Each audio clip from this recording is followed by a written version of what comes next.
Welcome to Something Positive for Positive People. I'm Courtney Brain. Something Positive for Positive People is a 501c3 nonprofit organization that is paying for people who are dealing with HSV stigma to get therapy services for free. This podcast features interviews with people who are living with HSV, otherwise a virus known as herpes, and them sharing their experiences from diagnosis to disclosure to everything in between. If you are a listener of the podcast, I encourage you to find me on Facebook via Something Positive for Positive People podcast group. This group is not exclusive to people who have herpes. So if that's something that you're looking for and you're not, quite ready to step out of your comfort zone and begin mingling with people who have the mutual connection of just enjoying the Something Positive for Positive People podcast, and this may not be for you, my intention with this group is to begin bridging the gap by getting people outside of their comfort zones of only communicating about herpes with people who they know have herpes. I often share my experience of after I began to really find myself through groups where other people had herpes, and I felt like I could be myself because that one thing weighing on me was also the one thing that people all had in common, and seeing myself outside of that around people who've known me my entire life who didn't know I had herpes and just how reserved I was. There came a crossroads point in my life for my personality, and I had to decide who I wanted to be. Did I want to be that person I liked more around complete strangers who knew this vulnerable piece of information about me and we shared that? Or did I want to be that quiet, reserved person that people that known me for most of my life didn't really know? So bridging that gap in my personal experience just looked like telling my family and friends that I had herpes. It looked like me doing this podcast. It looked like me putting my healing on display. And for you, that just may look like finding a community of open-minded, like-minded individuals who support a similar cause and being able to just connect, communicate, date, socialize, network, share funny memes, and a sex-positive environment where people can talk about that kind of stuff. So it's just Something Positive for Positive People podcast. If you search it on Facebook, just send me a message, add me on Facebook, and I'll get you added. This is exclusive to podcast listeners. I'm not promoting it or talking about it any other way, just through the podcast in hopes of building that kind of community. All right, today's guest, Liz, you are glowing. Like, you are just smiley and just like, oh my God. How you Thank feeling? you. I feel good, and I just wanted to say I'm so grateful that you're doing this because it's very helpful to know that you're actively trying to help with whatever's going on with the stigma, and it just feels empowering, and it gives me hope to see that all the work that you do. So Thank you. I just wanted to say thank you. I appreciate that. It means a lot. I've been struggling lately with accepting compliments and when people say thank you and things like that. I don't know what it is. I think that for a long time in my life, I've not really gotten that kind of praise, so it's really uncomfortable. One of my visceral reactions is to downplay it and be like, "Oh no, thank all the guests. The guests are amazing." Like I've done that historically, but putting myself through therapy has probably been one of the most helpful things for me, even with that, and recognizing a lot of the patterns that I've had, and this being one of them. So it's not as hard for me to just accept the compliment now and say thank you and give credit to all the guests and the listeners when it's due after I accept the compliment that was given to me. So I appreciate Yeah, that. yeah, I definitely can relate to that. It's been hard for me sometimes to accept compliments in general about anything, but I have seen a therapist too, and worked on self care, self love, and that's the only thing that I have to keep reminding myself of. It's a daily work Oh yeah. uh, to be able, yeah, because we have a constant voice in our head talking to us, and it can either be a good voice or a bad voice. So we Mm, just have to manage that. yeah. So you got a voice in your head and you also got a baby in your belly, right? So which one's louder, the kicks or the voice? I know. It's like I have two brains, but the baby controls everything. She Yeah. tells me what I want to eat, if I want to sleep, um, if I'm in a good mood. Yeah. She says everything. How far along are you? Right now, I am almost 8 months. No shit. So, were you pregnant when we first connected? Yeah. Okay. I wasn't sure. I had just found out I was pregnant when I first listened to your podcast and contacted you. Yeah. Okay. And how's that been so far? Have you had any complications at all in relation to HSV? Oh, so I had a huge worry about HSV, but everybody in the healthcare system seemed to be okay. Like, everybody just seemed to be like, oh, yeah, you have HSV. All you have to do is just be on Valacyclovir on your 36 week, and then you're going to be fine. You can give natural birth. And I'm like, oh, I thought I was going to have a C-section. But then I come to find out that in reality, unless you contract the virus, is that a term that we could use? Mm-hmm. Unless you contract the virus when you are like, if a woman wants to get pregnant and they get pregnant and then they contract the virus throughout their pregnancy, then it's more likely to cause complications. But if the woman had the virus beforehand, like a few months or years before that, then the body has already created the Antibodies. Antibodies. Yeah. Yeah. uh, yeah. Were you? So I was worried, but how long have you been positive? Since August 2019. September, October, November. Wait a minute. So, wait. I'm doing math in my head and I'm not doing very well. So 13 months. Okay. What's the story? And then I'll ask questions. Okay. All right. So, okay. I guess it all started when I was dating someone. So I was dating someone for 5 years. And this person and I broke up. And like they were like the love of my life. They were like my first love and everything. And so when we broke up, all I wanted to do was just, I guess, have sex with everyone. So because I was only with that person at first, so I just said to myself, you know what? I've been monogamous for 5 years. I've not known anything different. So I'm just going to go ahead and have casual sex with whoever. And so I did. And then I don't know if I was just floating in a cloud of not understanding the world, but I caught I found out I had HSV, and I was like, I think I went into like a depressive episode, and I wasn't aware of it at the time. And so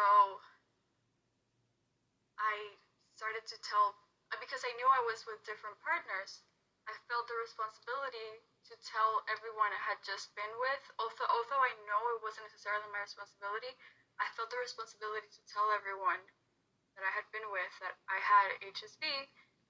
Number one, for like respect and like for them to not feel like, for them, if they had it because of me, I didn't want them to feel lonely.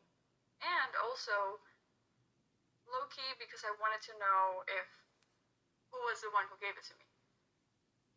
Right? Okay, so for me that was crazy because there was this one person who I was like the most into. Like he has been like one of the most like good-looking and amazing people I have been with. And so he was the only one I didn't want to say anything to because I was afraid that he would think I was dirty and that he would reject me. So like I said, I was literally in depression because I literally felt that way about myself. And so then I told one guy, and he was like, "What the heck? You have herpes? That's horrible. he was super immature about it. He just hung up the phone and he never talked to me again. I think he blocked me. Um, and then, yeah, and I had been seeing that person for maybe 6 months, like on and off. It wasn't like we were partners, we were casual, but still, like we had a kind of a relationship. So it was just crazy that he disappeared. Um, and then this other person, they were like kind of my friend, but we were having casual sex, and they were actually very supportive. But um, I don't know. I came to realize that the other person may have been much more.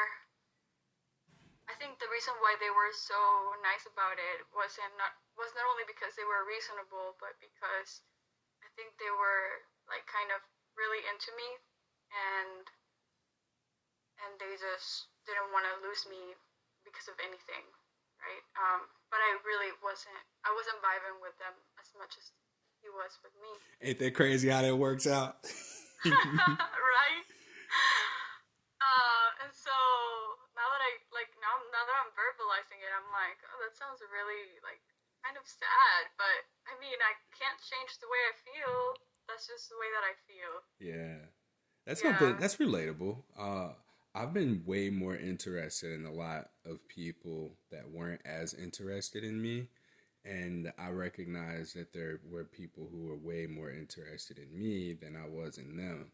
And so finding that balance is really challenging because where we find ourselves like overthrown by intense connection or chemistry with somebody, it's like, oh, I need that. And I think it just kind of makes us a little bit loopy to where our judgment, may not, our judgment isn't at its best. Like, we'll like or go for people who don't have that same interest in us. And when Yeah. somebody comes at us the way that we go at those people, we're like, ew, get away from me. Or, I'm not all that interested. All Yeah. right, I guess you're all right. But it just seems like, what's balance look like? Like, that's the ultimate question. What does it look like for a healthy, mutual craziness about one another? Yeah. Yeah. It's. I haven't. I still haven't figured that out for myself. Although I dated someone for 5 years, it was a toxic relationship because it was full of codependency. So it felt like we both were as much into each other, or we were like constantly in a fight of, but are you really that into me? And then I would show that I was, and then he would be like, and then I would feel like he wasn't that much into me because I was putting more work. So it was like a constant war of Push showing pull, yeah, who really loves the other person. yeah. All right, I Which didn't is mean. it sounds very like, I guess, emotionally immature because we were young. How old are you now? Yeah. I'm 24. Okay. All right. It's like, hold on. Yeah. We were young. I'm finding myself interviewing a lot of people that are like between 21 and 27, and I just feel like, damn, where'd the time go? Like, y'all do it, like, the difference between your experiences, or I'm Yeah. sorry, like the younger people's experiences compared to the older people's experiences, there seems to be even more of like this sense of liberation from the younger group because there's like this acknowledgement of being sad, acknowledgement of depression and emotions all together. Whereas with the older people, there's more of like an avoidance or an anger. There's usually some sort of a resentment or anger from the older people that I interview. But with the younger people, it's just kind of like, yeah, I was depressed and I talked to somebody. I told my friend supported me. They encouraged me to get therapy, and I started disclosing to everybody. And I, like, my jaw just drops at some of the conversations that I'm having with 21-year-olds because I'm about to be 32 in November. And I'm just like, damn, like, I cannot. I look at where I was at 24 years old when I received my diagnosis, and I wasn't near there. Like, being Yeah. able to reach out, because I recall having to reach out to three people specifically, and just asking if they had herpes, and all of them told me no. And that response was just like, well, shit, I guess I gave it to myself, right? So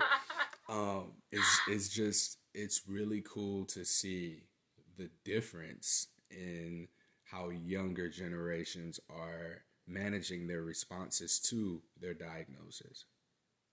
Yeah, so, um, well, okay. I still have to finish this story, but I want to mention this before. So basically, when I first got diagnosed, you know how they say, like, when you get diagnosed, it's crucial who tells you? Oh yeah. Like, that you, yeah. Okay, well, I had a person that was not sensitive at all about it. Like, they were not. So I have HSV1 genital. And so at that time, I didn't know anything about HSV. I just knew, like, oh yeah, herpes is like a horrible thing that horrible people get. And so I got pimples and then they became sores. And so I went to the doctor because I knew something was wrong. Like something didn't, this didn't seem normal down there and it was painful. And so this lady is like, oh yeah, it looks like you have herpes. How many people have you had sex with in the past 2 months? And I was like, really? Like, I could have had sex with one, or 10, or 20, and I still could have gotten it anyway. But why are you asking me this question that sounds, well, to me personally, it sounded like shameful because I grew up Catholic, conservative.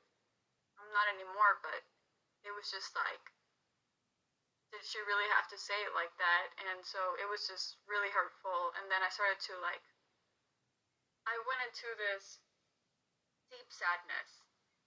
And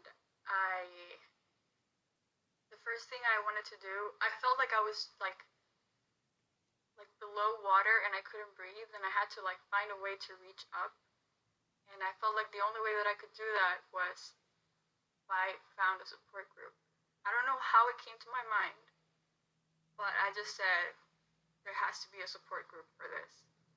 There has to be a support group at my university, at on Facebook, in Houston.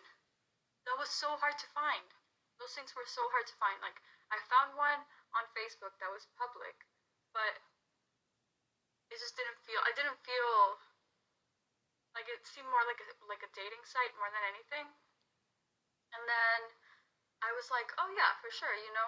I looked at the statistics. A lot of young people have it, or just people in the world in general have it. So there must be a support group in my university. I go to a big university. Um, and so I was like, okay, yeah, I mean, I guess it would be fine.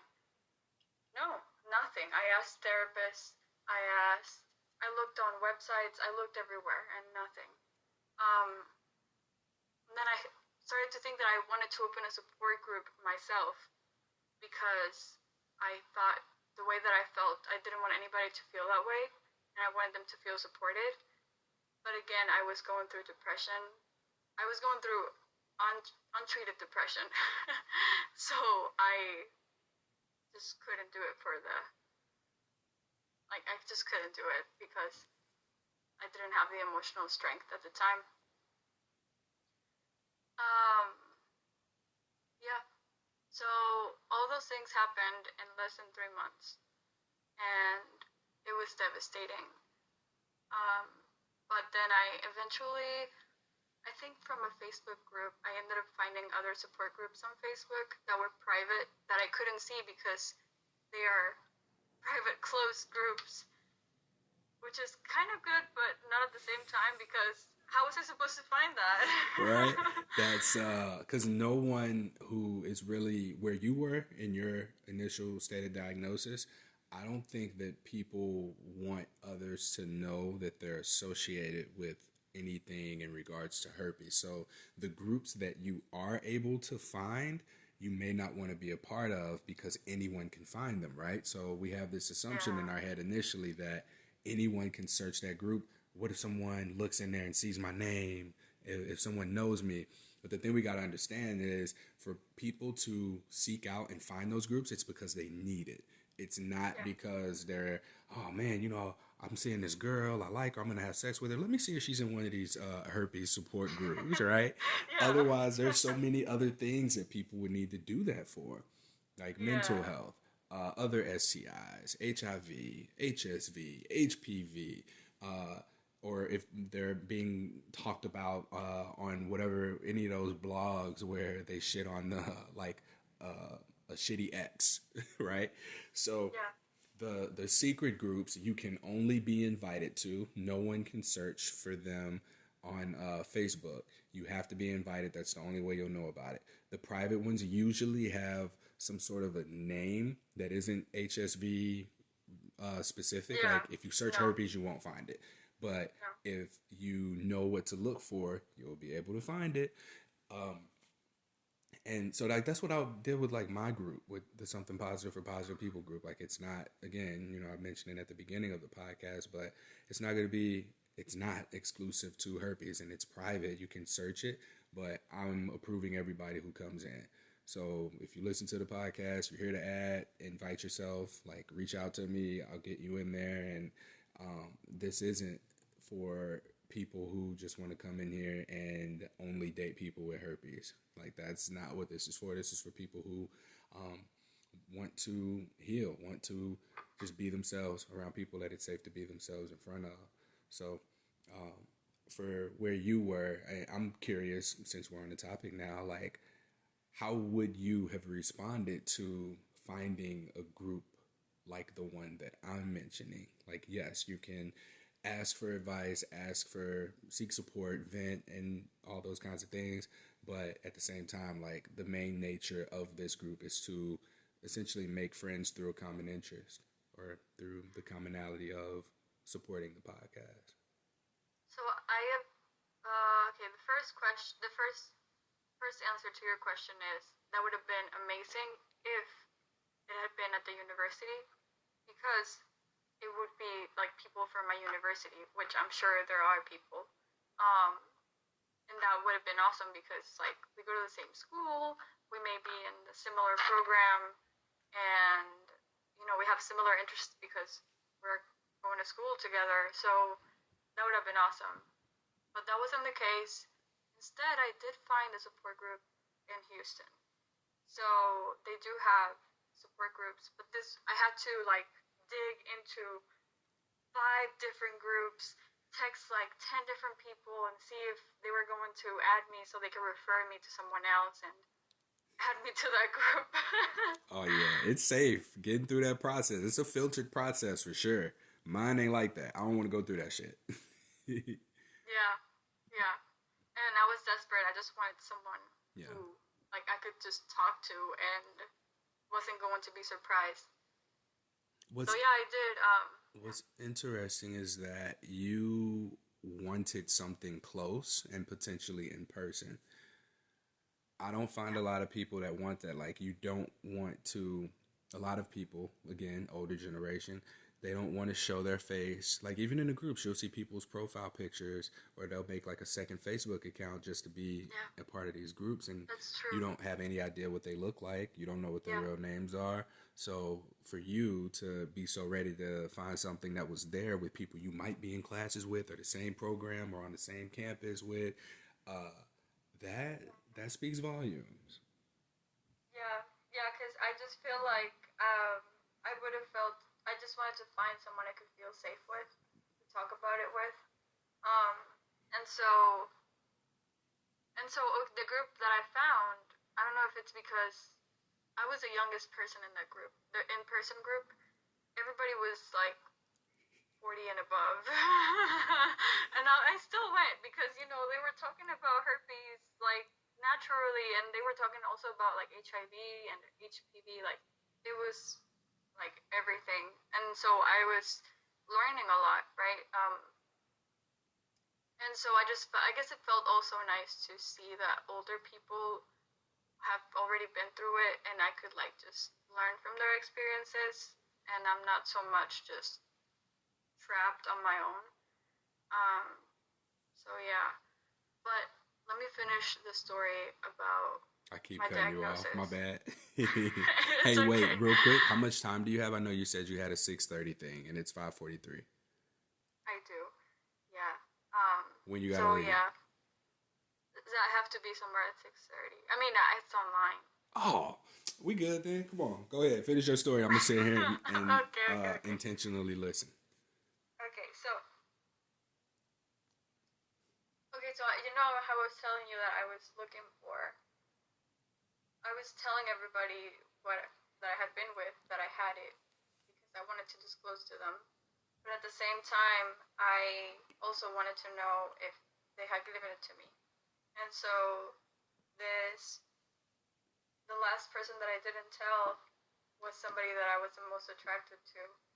And so this person, um, like, went out of town for a while, and then they came back and hit me up. And I had, like, in the period of time that they left and came back, a few weeks passed by, I got diagnosed, I basically became depressed, and then this person came back.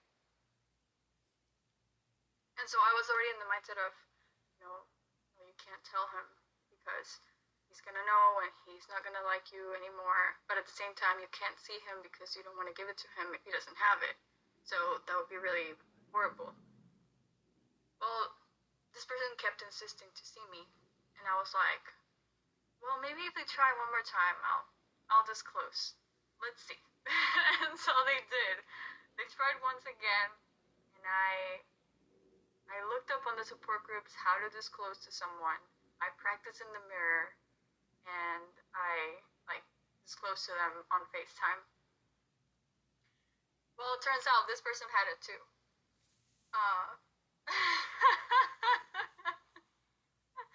And of course, it must have been them who gave it to me because they have HSV 1, but they don't have it genital, they have it orally. So I assume that it just happened somewhere in there, and so, I mean, at first I was bothered, but at the same time I was like, thank God it was you, because you are so hot. And now I don't have to worry about that.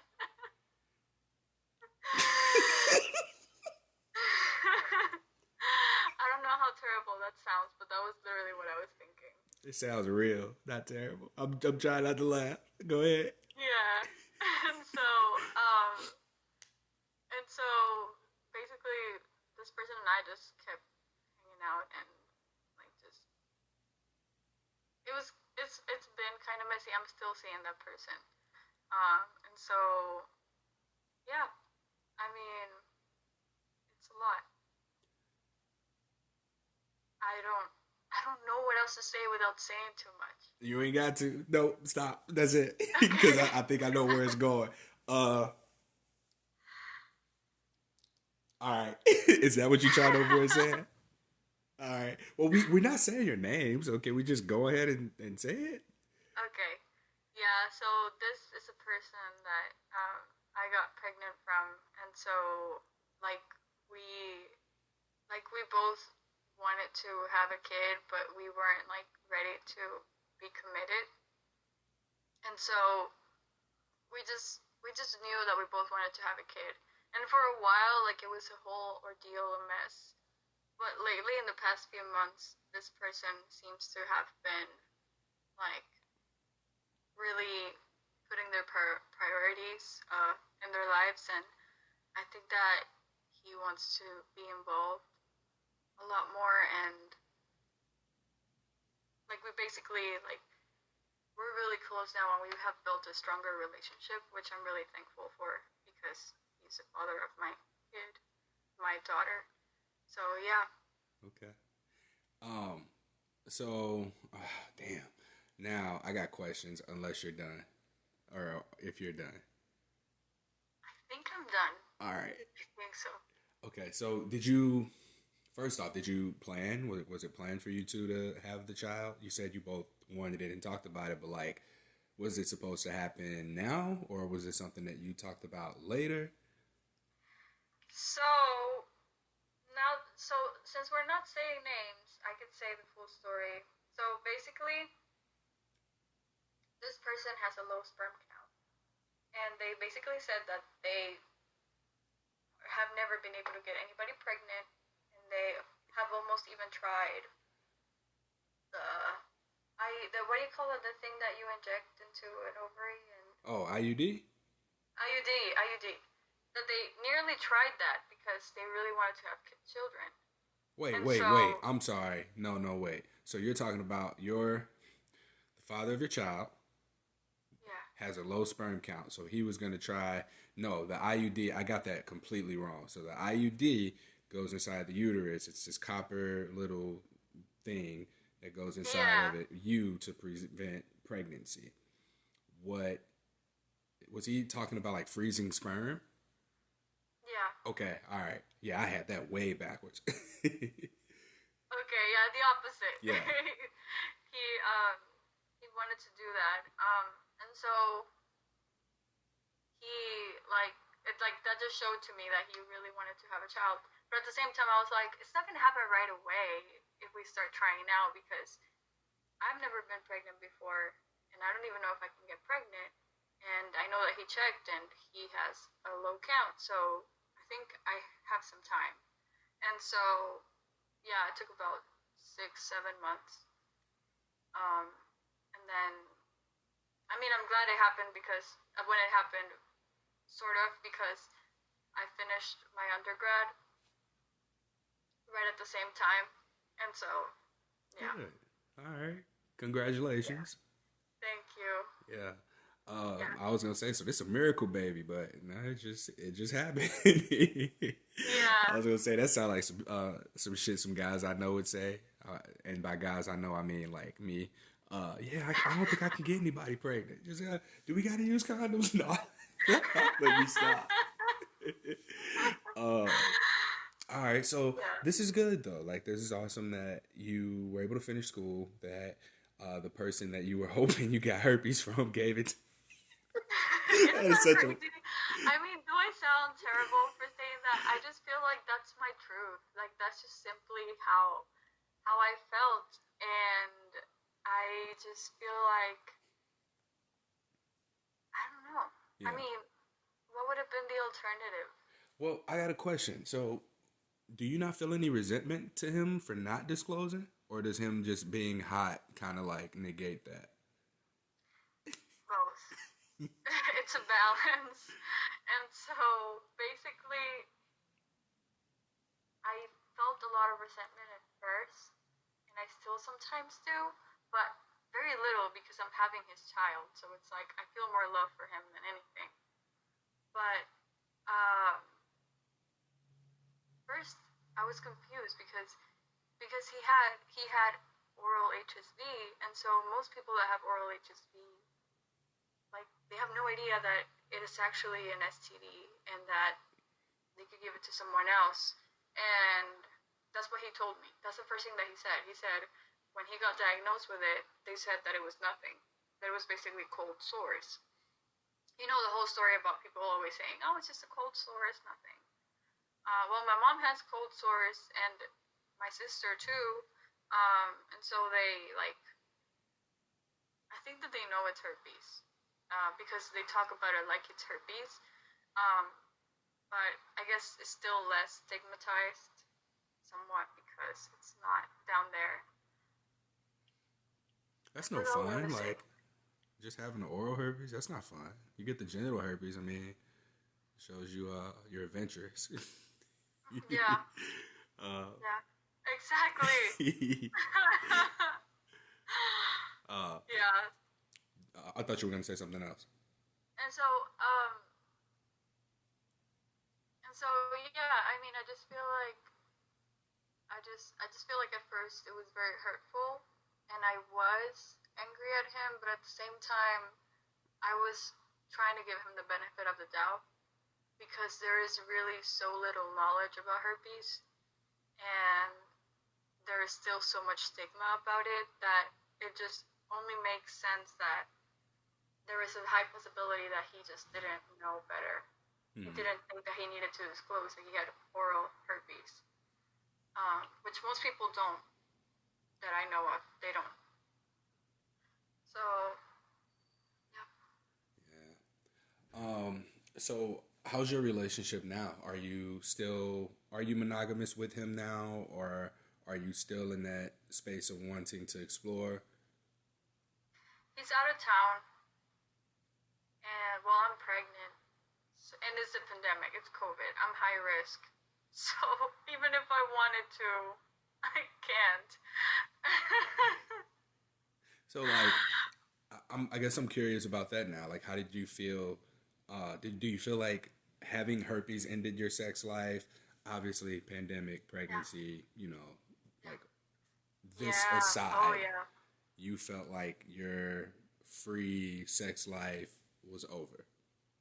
Oh yeah. Yeah. I felt like everything fell onto me. Like I was like, not only am I pregnant, but I have herpes, and I it's a pandemic, so I'm high risk. And so I at first like at the beginning of my pregnancy, I wasn't really with this person. Like we weren't monogamous. We weren't really like talking seriously. So I was like looking for a partner, like just to hang out with. And a few of them were like, "But you're pregnant. What do you mean? Like you're pregnant? You're not supposed to be like having sex with somebody else." And I was like, "Oh, screw you! Like, why would you say that? It's my choice." Yeah. Was it? I mean, was that something that was communicated? Like you told them, "Hey, I'm pregnant. Me and the child's father are not together." Yes. Okay. Yeah. Yes. So So I were guys just like, "Ew, you're pregnant. Get away from me." So most of them, yeah, most of them were like intimidated. I don't know if it's like intimidated or disgusted. What's the right word? Did they know who Like the guy was? Who the father? no, Okay, because that would. I mean, I guess that would make sense. Like out of respect for that person, but if they don't know him, I don't know. I can't say how I would have been in that situation. yeah, yeah. I don't know if it's the way that I approached it, and also it was through text message because it wasn't possible to do it face to face because like the pandemic doesn't let us do that. But yeah, I mean, that didn't work out, and I like it almost did. Like there was this one person who was like indecisive, and they're like, okay, you know what? Like, I think I really like you. Why don't you come over? But then I was like, that's too much work, and I don't, I don't think I want to drive to this person's house. I just want to sleep in my own bed. I like my room, just the comfort. I just want comfort right now. Hmm. Yeah. Okay. How did he feel about you still dating other people? Like, I'm assuming that he was dating other people as well. He was, but we never really talked about it. Uh, Like, I know that he was because I asked him, and I assume he knows that I was because we weren't serious. But usually he just doesn't like he doesn't like the topic of it, so we kind of like avoid it, which yeah. is not necessarily a good thing. Hmm. Um, but when we like right now, I've made it clear to him that I would like for us both to be monogamous and oh well, I didn't mention this part. He is out of town.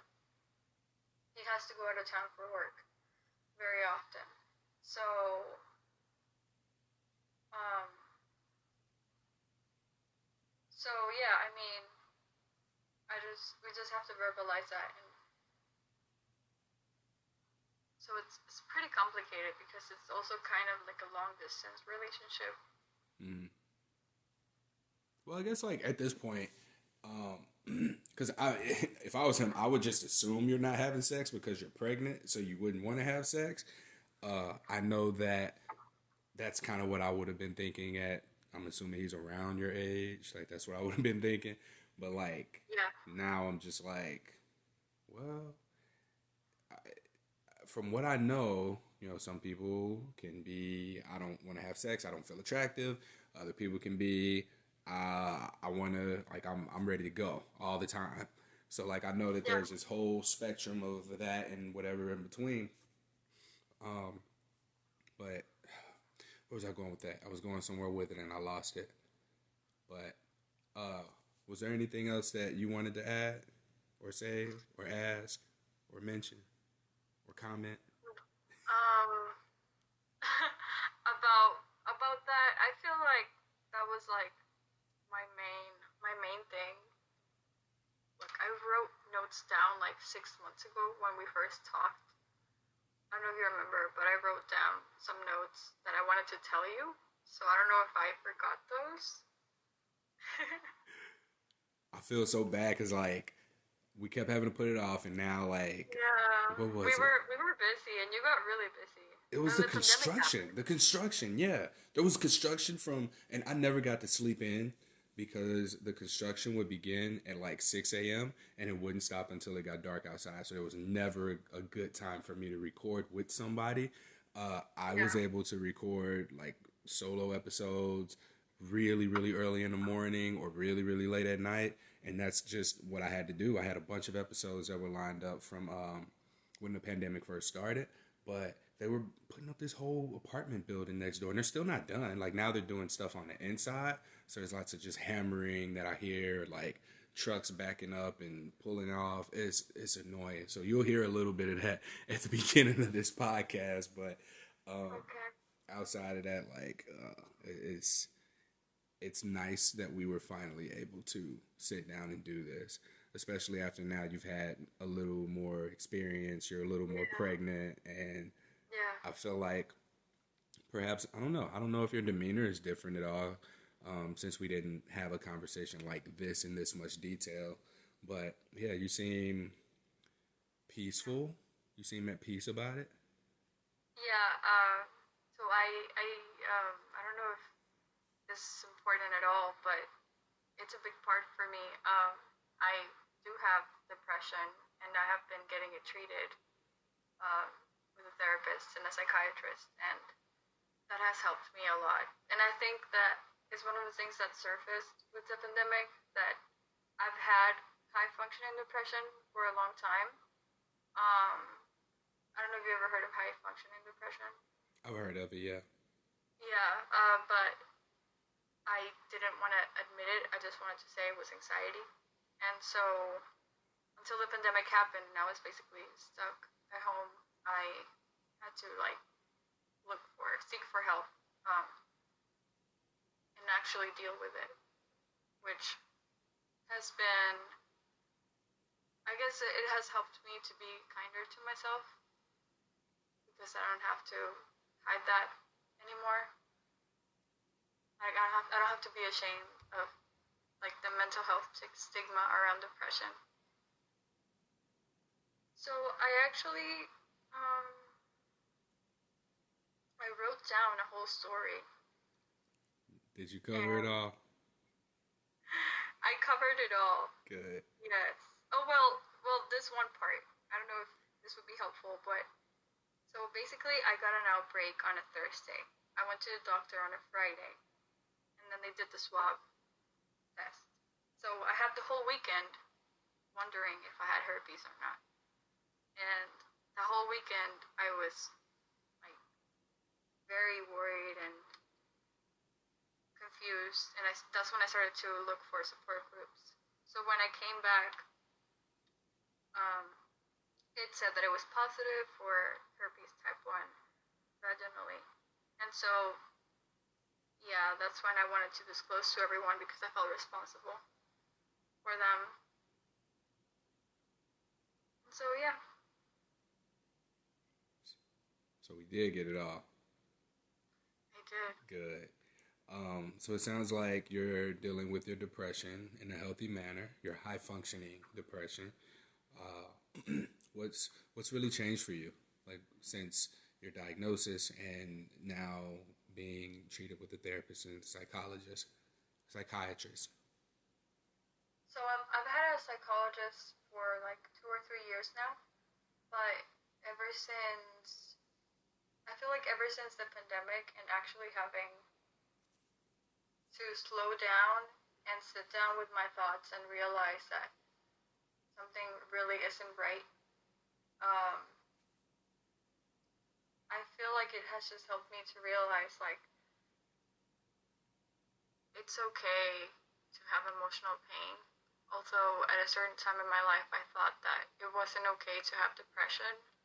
Now it's better that I admit it to myself and I work with it instead of against it. Because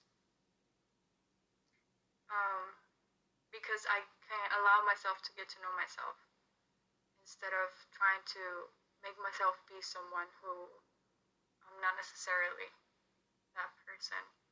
Um, and like, I just had this idea of like wanting to be like one of my idols or like people who like I think that are amazing. But the truth is that they have their own struggles too. Maybe they even have depression too. But they are getting it, like, they may be getting it treated. They may not have depression at all. But they are just themselves. And in me wanting to be like them, um, the best thing I can do is just be myself and work with me, with who I am, what I've been through, and heal through that. Yeah. I like that. Working with it, not against it.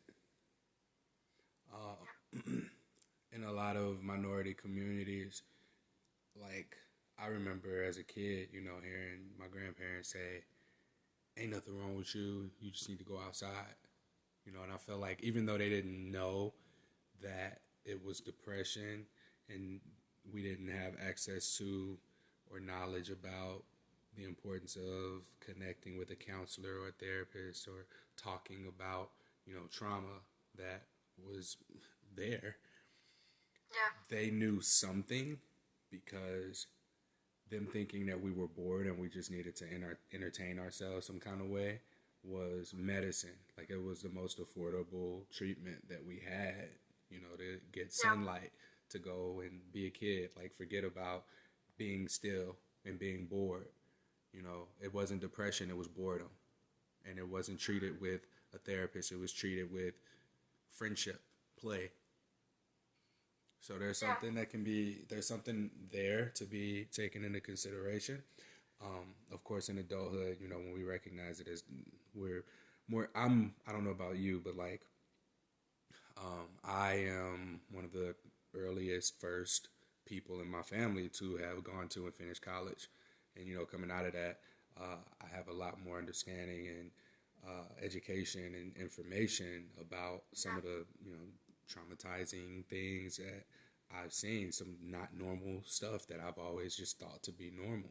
So coming out of that, I can go back and look at it and be like, oh, this is what they were doing. They didn't know, and exactly treat it accordingly. Yeah, exactly. Sorry, there's a dog barking outside. It's okay. That's true. That's another thing. Bless you. So I just feel like it's given me also compassion for my parents and anybody who didn't have access to mental health before because they had no idea how to deal with it. They just had to like push forward and keep going because if you say no, you can't give up. You just have to keep going. And so like all those feelings are hidden, and then that's when people become mean. That's when people become rude, or they just create trauma in other people. That's what happened to me. And so now growing up and realizing that maybe they were more hurt than anything, it's just allowed me to see them with different eyes. Yeah. Yeah. Well, I thank you for being patient with me and finally having this interview with me. I'm so happy that we were able to do this. I get to see your smiling, glowing face and congratulate you once again on your pregnancy and congratulations on your progress. Congratulations on finishing school and for going after the things that you want. Thank you. It's really nice to see you too. I always see your posts, and I like to look at your Instagram posts and all that. I think it's pretty cool. Thank you. Everything that you do. I appreciate that. Well, I'll let you go, and then I'll close out this episode. So I'll check in with you once I get done here. I'll let you listen to the episode, and you can tell me yay or nay, and I can get this posted.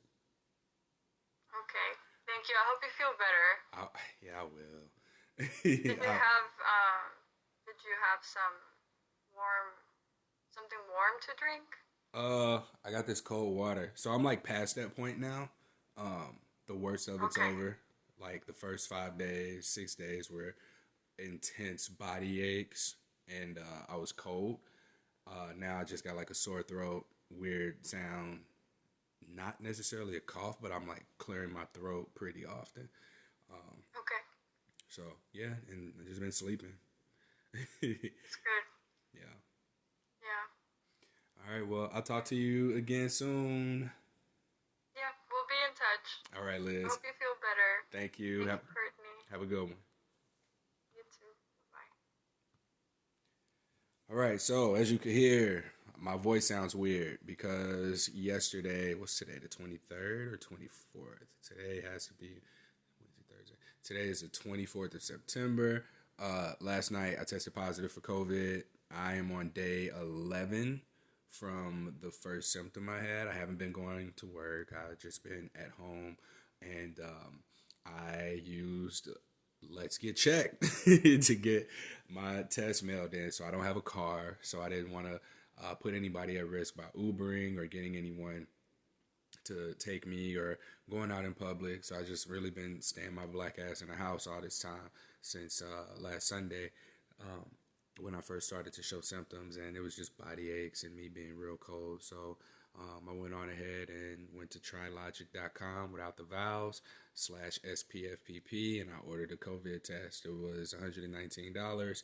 I ordered it on, I think I might have ordered it on a Tuesday night. So I didn't do rush shipping. It came to me on the following Monday morning, or no, Monday evening. It was on Monday evening. I took the test on Tuesday morning, and then I sent it off, and I got my results back on Wednesday evening, positive for COVID-19. I'm okay. This is something I'll talk about on an episode. I'm going to have our guest from the COVID-19 and herpes podcast episode. Um, she's going to come back. I interviewed her while she had it, and I wanted to do a follow-up with her to talk about how returning back to work was and any sort of stigmatization or parallels between having that virus and this virus. So look out for that soon. But stay home if you're sick. I've just been going to work. Everyone, the two people that I would have been in contact with between the contact period and testing or having my first symptoms, I notified them. Let's Get Checked called me. One of the nurses called me the following morning, first thing. Let me know I was positive and asked if I had any questions, which I had a lot. My questions were answered, and I learned that different states are doing different things. So from the time of your first symptom, some people are saying go to work at 10 days after that. Some are saying 14 days. Some are saying 10 days after your test, 14 days after your test. So to be safe, I'm going to get tested again. So like I said, right now it's day 11 at the point of this recording. And so when I tested positive, and so I'm going to wait until probably a week from now before I get another test done and see if I'm negative. So if I'm negative, I'll be back to work and back to normal, I guess. So I'm okay. I appreciate everyone who's checked in with me and asked how I was, and everyone who hooked me up with like deliveries and stuff. So by the time this goes up, I'll be long past it. But I will say like the hardest part of this whole process for me was being in denial that it was COVID because of my symptoms, and they weren't like what I expected, which was trouble breathing more than anything. So I'm grateful that I didn't have to go to the doctor. A month ago, my great uncle passed away from COVID. He had a lot of other health conditions, and just seeing how it impacted their family, I don't know how I would have really handled it differently if I knew that I had it while I was in the midst of the worst part of the process, like the worst part of the symptoms. I think I would have been a lot more scared.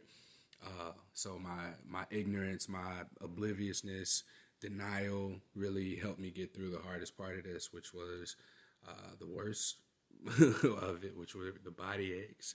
So I'm grateful that I made it. I'm grateful to still be here. I've been using this time to really self-reflect and make adjustments to the things that I can make adjustments to. Like, I've made some changes to the H on My Chest Instagram page.